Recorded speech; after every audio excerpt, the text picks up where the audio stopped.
Students, I welcome you again to our chemistry class. आपको पता है कि हम इनऑर्गेनिक केमिस्ट्री कर रहे हैं और इनऑर्गेनिक केमिस्ट्री का ना बेटा ये लास्ट चैप्टर चल रहा है। लास्ट, ठीक है, लास्ट चैप्टर चल रहा है इनऑर्गेनिक केमिस्ट्री का। और आज हमारे पास थोड़े डिफरेंट क्वेश्चन है। आज मैं आपको अलग अलग शेप्स ड्रॉ करके दिखाना चाहता हूँ और मैं क्वेश्चन आंसर्स भी आपको भेजूंगा, पर आई ऑलवेज रेकमेंड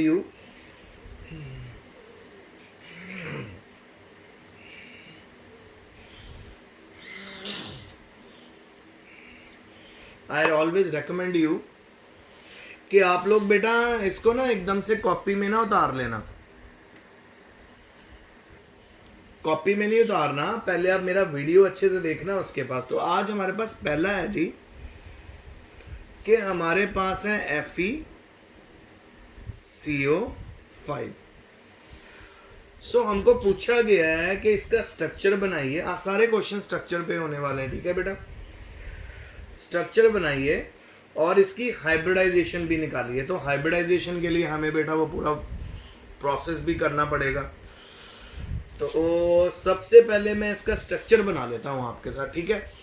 तो आपको पता है जी 5 लाइगेंड लगे और हमारी वेस्पर थ्योरी देखो, +1 में जो आप लोगों ने मेरे साथ वेस्पर थ्योरी सीखी वो वेस्पर थ्योरी आज भी काम कर रही है। Alexa light 40। Okay. Alexa light cool white. Okay. सो जो वेस्पर थ्योरी है वो आज भी हमारे साथ काम कर रही है।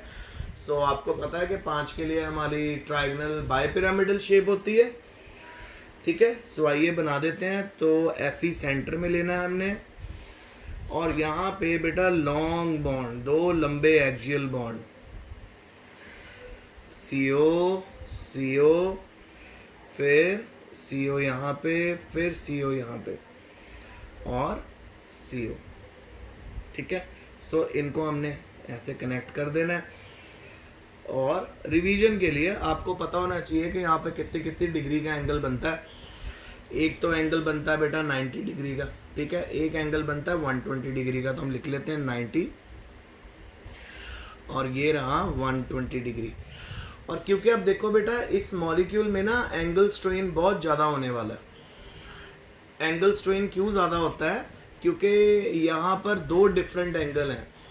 सो जितने अलग अलग तरह के एंगल अगर किसी मॉलिक्यूल में होते हैं वो उसको उतना ना वो बना देते हैं, वीक बना देते हैं।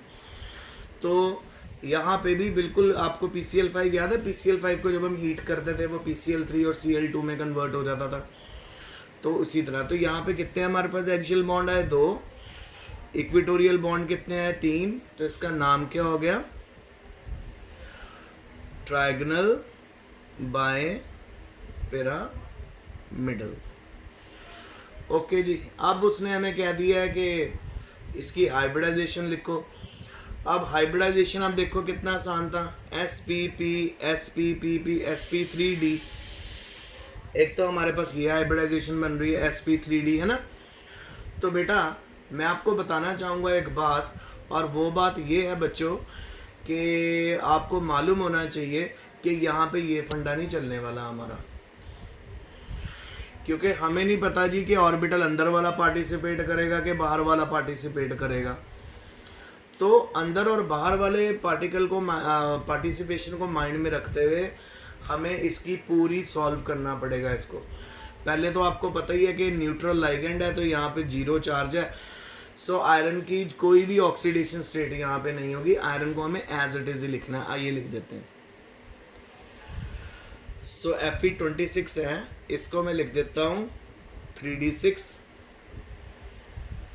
4s2 और 4p0। 5 ऑर्बिटल ये, एक ये और 3 ऑर्बिटल यहाँ पे।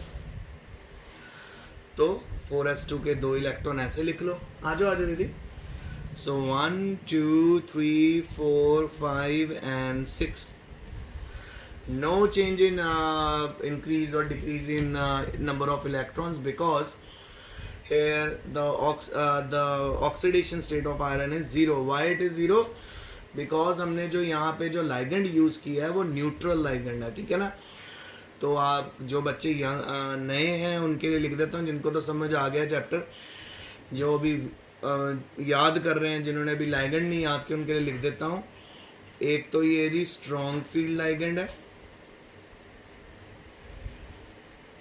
स्ट्रॉन्ग फील्ड लाइगेंड है, और दूसरा ये न्यूट्रल लाइगेंड है। तो जब भी सारे लाइगेंड न्यूट्रल होते हैं तो मेटल की ऑक्सीडेशन स्टेट 0 होती है। अब हम बेटा ऐड कर देते हैं। जब आप इसके अंदर एडिशन करोगे 5 CO का, 5 CO आएंगे, तो ये है जी स्ट्रॉन्ग फील्ड लाइगेंड्स।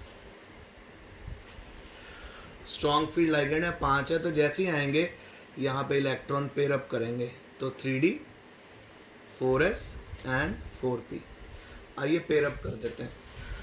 तो 6 है ना ये, तो ये बन जाएगा 8, क्योंकि s के इलेक्ट्रॉन भी इधर जंप कर गए, और वो 8 भी पेयर करने हैं हमने इलेक्ट्रॉन। 1 2 3 4 5 1 1 2 3। तो क्योंकि हमें यहाँ पे पेयरअप करना है तो ये वैसे पेयरअप होंगे 1 2 3 4 5 6 7 8। तो आप नोट करो कि हमारे पास बेटा यहाँ पे खाली d ऑर्बिटल बच गया, तो एक CO तो यहाँ लग जाएगा, एक CO यहाँ, एक CO यहाँ, 1 हेयर एंड 1 हेयर। तो कितने हो गए 1 2 3 4 5। तो देखो बिल्कुल यूनिक सी हाइब्रिडाइजेशन बन रही है यहाँ पे DsP3। ये हाइब्रिडाइजेशन हमारी जनरेट होगी। अब अगर मैं देखूं कि यहाँ पे कॉम्प्लेक्स की शेप क्या होगी, आपने निकाल ही ली है, ट्राइगोनल बाय पिरामिडल। फिर उसके बाद हम देखेंगे कि ये कलर्ड है कि कलरलेस है, क्योंकि सारे इलेक्ट्रॉन पेयर्ड है, और डायामैग्नेटिक है, और कोऑर्डिनेशन नंबर कितना है इसका 5। बेटा इस तरह से भी आपको आपके पेपर में कंपाउंड आएंगे कि आपको सबसे पहले उसकी शेप बनानी होगी, शेप बनाने के बाद हाइब्रिडाइजेशन निकालनी है। तो खासकर ऑर्गेनोमेटालिक कंपाउंड में वो हमारे वाला फंडा नहीं चल पाएगा जो हम कहीं से भी शुरू हो रहते थे, sp3d। अब निकली क्या dsp3, ठीक है ना। डिपेंडिंग अपॉन लाइगेंड आपको इसको सॉल्व करना पड़ेगा। चलिए अब अगले पे चलते हैं।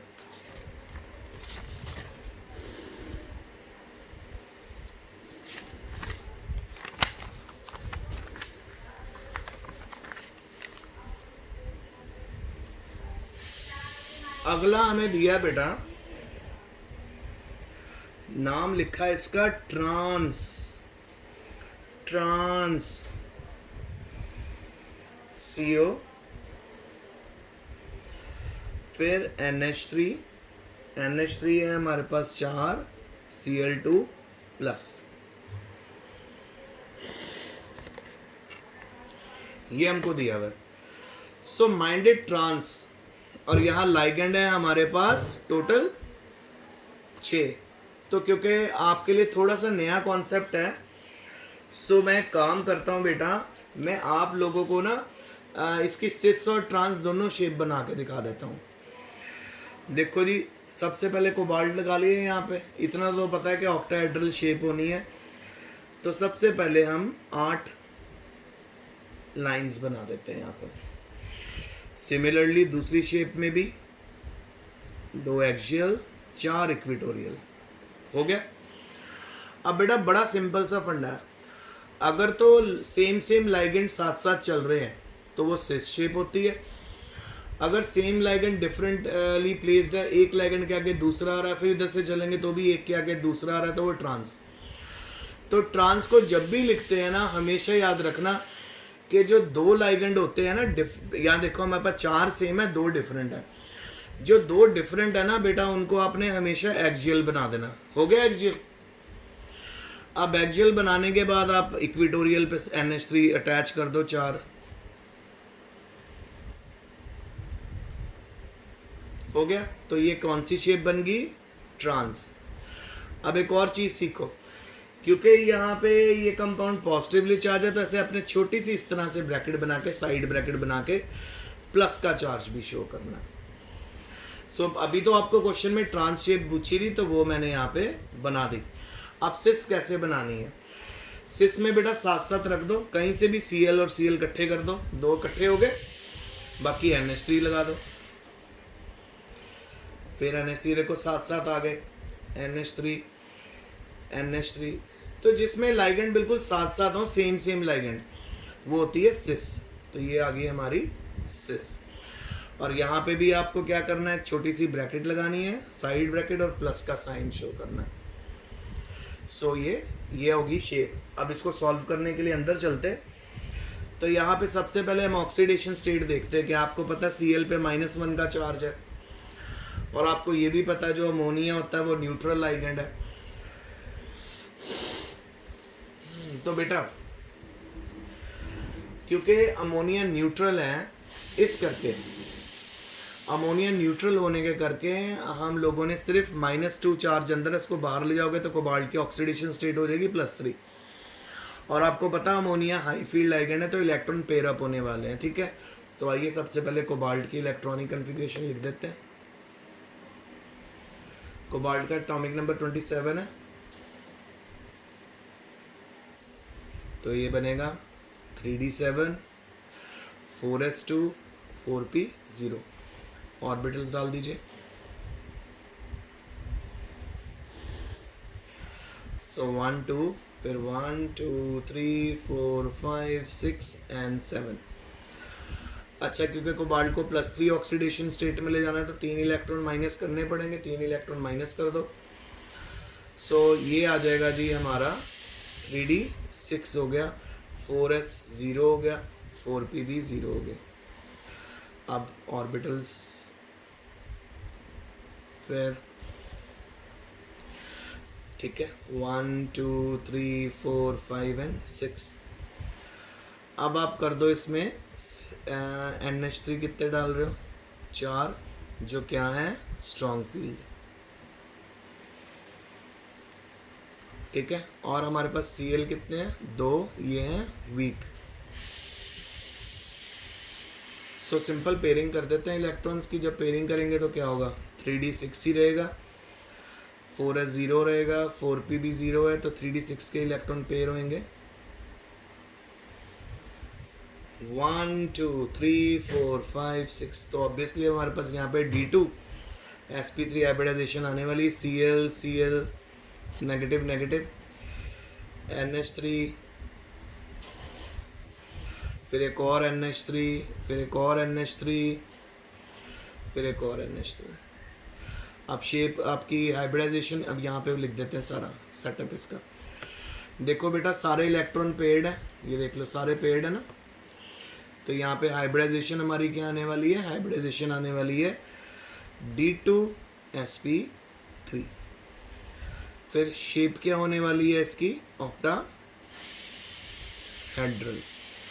फिर जी आपकी कलरलेस, फिर डायमैग्नेटिक, फिर ऑक्टाहेड्रल, कलरलेस, डायमैग्नेटिक, और फिर फाइनली हमारे पास क्या होने वाला है बेटा, अगर आप ध्यान से देखो, ये होने वाला है जी कोऑर्डिनेशन नंबर 6, ठीक है। सो इस तरह से हमने इसको सॉल्व कर दिया D2sp3। और आज मैंने आपको बहुत इंपॉर्टेंट बात बताई है बेटा, प्लीज़ इसको माइंड में रखना कि जब भी आपने सिस और ट्रांस शेप बनानी है, ट्रांस में हमेशा एक्सियल बॉन्ड पे आपने वो वाले लाइगेंड लगाने हैं दो 2 इन नंबर है। और याद रखना कि मैक्सिमम केसेस में जब भी ऑक्टाहेड्रल शेप होगी ना बेटा आपको, सो आपको 2 और 4 लाइगेंड मिलेंगे। 2 और 4 लाइगेंड मतलब 4 लाइगेंड होंगे आपके एक जैसे, 2 लाइगेंड होंगे डिफरेंट। सो जब 2 लाइगेंड डिफरेंट होंगे तो उनको एक्सियल पोजीशंस पे डालना है, बाकी सारे इक्वेटोरियल। और ट्रांस के लिए, सिस के लिए क्या करना है, सेम साथ साथ। इसी तरह मैं आपको करवाने वाला हूँ बेटा आपको नेक्स्ट क्लास जो मेरी होगी उस क्लास के बीच में मैं आपको मल्टी डेंटेड लाइगेंड में सिस और ट्रांस बनाना सिखाऊंगा। सो बहुत आसान है उसमें भी सिस और ट्रांस बनाना, तो वो भी मैं आपको सिखाऊंगा। तो कल की क्लास में कल तो संडे है तो कल हमारा ऑफ होगा, तो नेक्स्ट क्लास जो हमारी होगी उसके अंदर मैं आपको सिस और ट्रांस दिखाऊंगा ऑक्सलेटो वाले कंपाउंड्स में। ऑक्सलेटो वाले कंपाउंड में सिस और ट्रांस कैसे बनाएं और किस तरह वहाँ पे शेप को हमें सेट करना है, क्योंकि आपको पता है कि ऑक्सलेटो की जो लाइगेंड कैपेसिटी है वो डाइडेंटेट है, वो दो डेटिव बॉन्ड बनाता है। तो अब नेक्स्ट लेक्चर में आप देखोगे कि वहाँ पे क्या हुआ, बड़ा इंटरेस्टिंग चैप्टर है। सो आज का काम बहुत ज़्यादा हो गया, ठीक है। तो प्लीज़ वो जो 2 कंपाउंड है उनको भी कर लेना, ये जो मैंने करवाया है ये भी कर लेना, और फिर रिटर्न में भी आपको भेजूँगा, ठीक है, पिक्स में, तो वहाँ से भी उतारना। तो आज के लिए इतना ही। Stay home, stay safe and best of luck.